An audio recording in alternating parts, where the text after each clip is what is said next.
goes into a little bit of information about himself. Perhaps it is too much information. You know, like we didn't need to know he was circumcised on the 8th day. We get it more. But honestly, Paul doesn't leave a single ounce of himself out of that passage. And I think we can all learn from what Paul is saying here, even though we are far removed from his time and far removed from his place. It is so easy for us to get wrapped up in ourselves. We literally live in an age and a time where self-adulation, and we know what self-adulation is, the idea of self-worship, right? We live in a day and in a time where self-adulation is commonplace in society. We have website URLs that end in .me. Just starts there and goes downhill, you know? We talk on iPhones. Where is it? Right here. iPhones, right? iPhones, we listen to iPods. And we work from iPads. I, me. We display ourselves on YouTube. And they're trying to tell us it's all about you, right? And everybody wants their 15 minutes of fame. I think all you have to do is watch American Idol, or the Next Best Thing, or The Voice, or you name your reality TV show, game show, and you will find about 100 million people lined up around the block for days to get their 15 minutes of fame. Even if they are awful at singing and they're going to be mocked worldwide, they will show up to get their 15 minutes of fame or infamy, whichever one, right? We live in a world that praises self-sufficiency. We have a country that we live in that says you need to pick yourself up by the bootstraps, right? That you pave the way for your own success, and you need to work hard and put your all into it, and you can achieve the American dream. We live in a world that reveres self-achieved success. A world that is 100%, maybe even 150% self-centered. But this is not new to us. We are not the only people in history of the world to get caught up in ourselves. Rather, self-centeredness has been around as long as there have been selves in the world. So as long as there has been a you and a me, there has been selfishness in the world. What's more, and this is just as important to put out there, we often talk about the world versus the church. However, when it comes to self-centeredness, the church is not outside that world either. In fact, oftentimes when we look at the church, it looks a whole lot more like the world than it does like Christ. Now, I don't necessarily mean that the church is self-centered in the sense that they don't do ministry and think outside of their walls, but rather, churches do mission in a way that ends up benefiting itself more than the community they're serving. It's all about how we bring in numbers, right? Roll in the numbers, baby. The more the merrier. We do things, and we do them in the name of Christ, but there's an ulterior motive going on underneath the surface. The church often thinks of ways that other people can support us in what we are doing, which is getting other people to support us in what we are doing, which is getting other people to support us in what we're doing. You see how it goes, right? Like, we keep doing things to get people to keep supporting. Thankfully, this church does more than that. There are churches out there that are stuck in that repetition, and no matter what church you're in, we can easily fall into that pattern of self-adulation. And forget about church committees, right? And the politics that go on with any given church. You don't even have to be inside the church to see the politics that go on within the church. The first thing people will say about church is, I don't need that.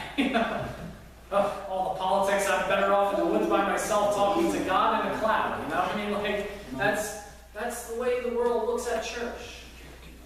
I have met people who introduce themselves in the church as the pillars. I've literally gone to churches and they said, hi, oh, it's great that you're here. Yeah, I'm one of the pillars of the church, really. Glad you think so low of yourself, you know?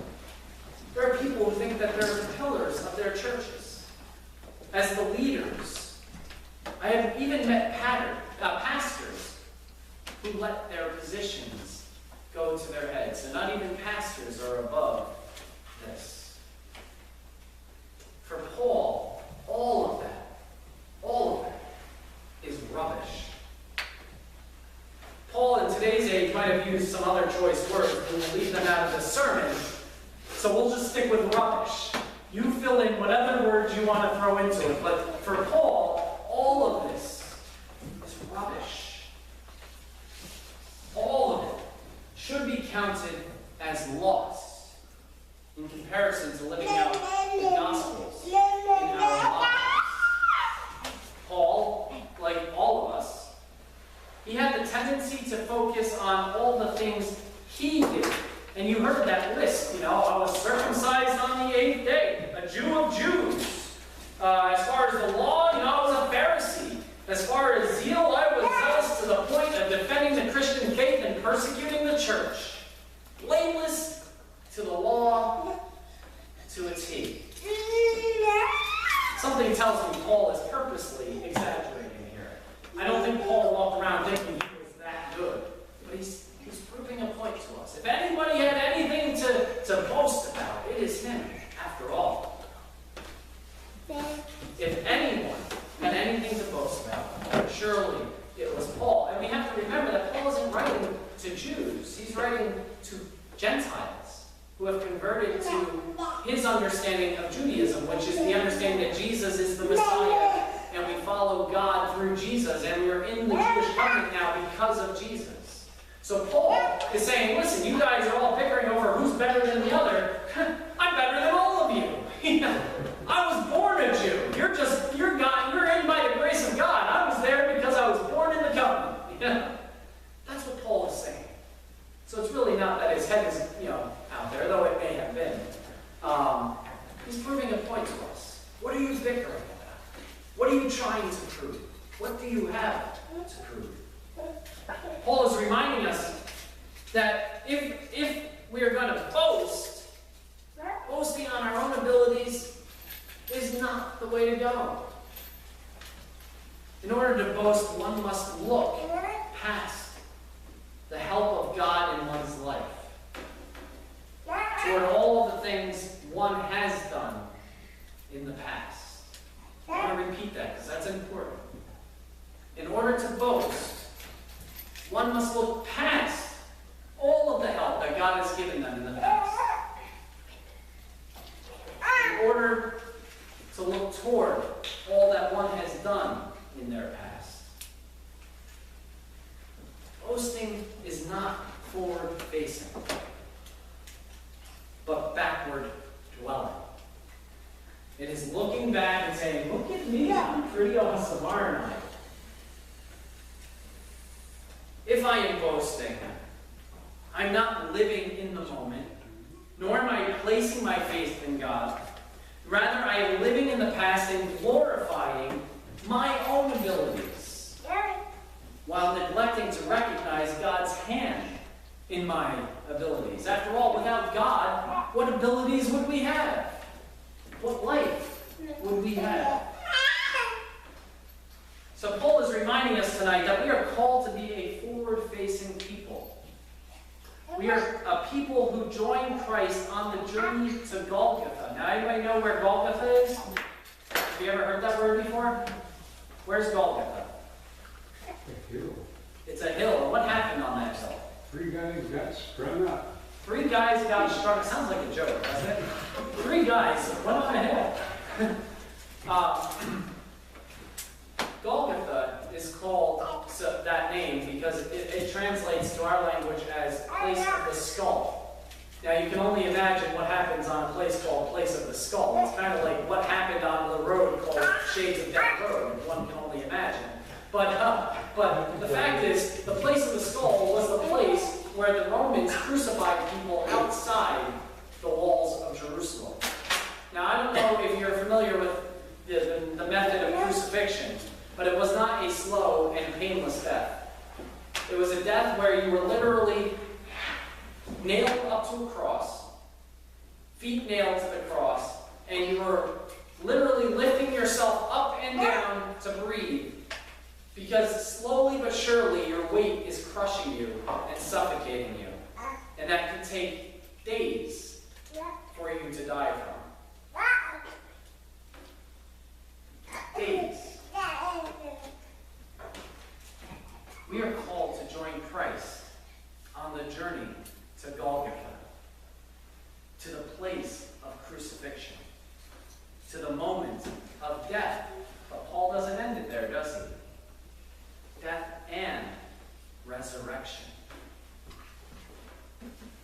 Paul is telling us that the journey to Golgotha, I want you to understand this, the journey to Golgotha included Jesus' ministry, his life, his ministry. Everything he did pointed to that moment where he was going to die, but he was going to rise again. Again, not on our own abilities, but on God's. We are to be forward-facing, forgetting our past and what lies behind us, trusting in God regarding our present and our future.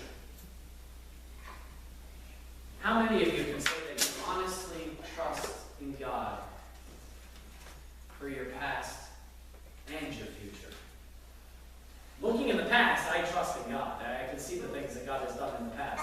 Hindsight is always 20/20. That's a cliche, I realize, but it's true. But the future, the unknown, the uncertainty. But what does crucifixion feel like? What does it mean for me today? Obviously, we're not going to live. Please do not go home and crucify yourselves. That is not the message today, okay? This is not a message of hanging yourself on the cross. But what does crucifixion look like for us today? What does it mean for us to die to ourselves, to pick up our cross and to follow Christ? Perhaps it means putting ourselves where the homeless are. Perhaps it means feeding people that are hungry. Perhaps it means loving people we don't want to love. That can be just as painful, if not more painful, than crucifixion. In fact, I bet you there's somebody out there who hates somebody so much that they would rather be crucified and suffocate under their own weight days later than to love the person they hate that much, right? We can all think of those people. Maybe crucifixion for us is loving others, even our enemies, as God loved us and loves us still. So let go of the things that keep you facing backward and become a forward-facing people, keeping our sight on the prize of hope, of healing, and of wholeness, not just for us, but for all. Amen. Gracious God, we know that Paul has once again challenged us, which is the nature of Paul. And we thank you for the blessing of that challenge, for we all sometimes look backward. And sometimes we say we trust in you, and yet we think we're doing things on our own, all in the same mindset. Change our hearts and our minds, Lord, to recognize that everything we do comes from you. And when we blunder, those are the moments where we can look back and say, yep, I was trying to do it on my own. Lord, if we follow you, you will lead us from where we are